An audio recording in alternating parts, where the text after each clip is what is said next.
किसी धर्म सभा में एक बार एक कुटिल और दुष्ट व्यक्ति मूर्ति पूजा का उपहास कर रहा था। मूर्ख लोग मूर्ति पूजा करते हैं, एक पत्थर को पूजते हैं। पत्थर तो निर्जीव है, जैसे कोई भी पत्थर। हम तो पत्थरों पर पैर रखकर चलते हैं, सिर्फ मुखड़ा बनाकर पता नहीं क्या हो जाता है उस निर्जीव पत्थर पर जो पूजा करने लगते हैं।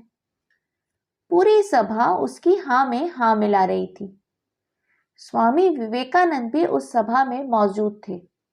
कुछ टिप्पणी नहीं की, बस सभा खत्म होने के समय इतना कहा कि अगर आपके पास आपके पिताजी की कोई फोटो हो तो कल सभा में जरूर लाइएगा। दूसरे दिन वह व्यक्ति अपने पिता की फ्रेम की हुई बड़ी तस्वीर ले आया। उचित समय पाकर स्वामी जी ने उससे तस्वीर ली, जमीन पर रखा और उस व्यक्ति से कहा, इस तस्वीर पर थूकिए। आदमी भौचक्का रह गया, गुस्साने लगा। बोला, ये मेरे पिताजी की तस्वीर है, इस पर कैसे थूक सकता हूं? स्वामी जी ने कहा, तो पैर से छूइए। वह व्यक्ति आग बबूला हो गया। कैसे आप यह कहने की धृष्टता कर सकते हैं कि मैं अपने पिता की तस्वीर का अपमान करूं? लेकिन यह तो निर्जीव कागज का टुकड़ा है, स्वामी जी ने कहा।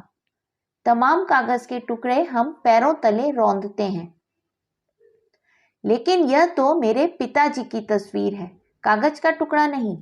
इन्हें मैं पिता ही देखता हूं, उस व्यक्ति ने जोर देते हुए कहा। इनका अपमान मैं बर्दाश्त नहीं कर सकता। हंसते हुए स्वामी जी बोले, हम हिंदू भी मूर्तियों में अपने भगवान देखते हैं, इसलिए पूजते हैं। पूरी सभा मंत्र मुक्त होकर स्वामी जी की तरफ ताकने लगी। समझाने का इससे सरल और अच्छा तरीका क्या हो सकता है?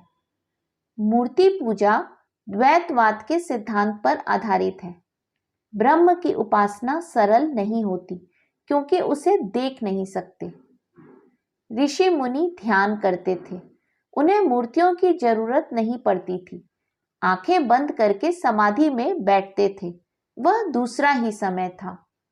अब उस तरह के व्यक्ति नहीं रहे जो निराकार ब्रह्म की उपासना सहज रूप में कर सकें, ध्यान लगा सकें।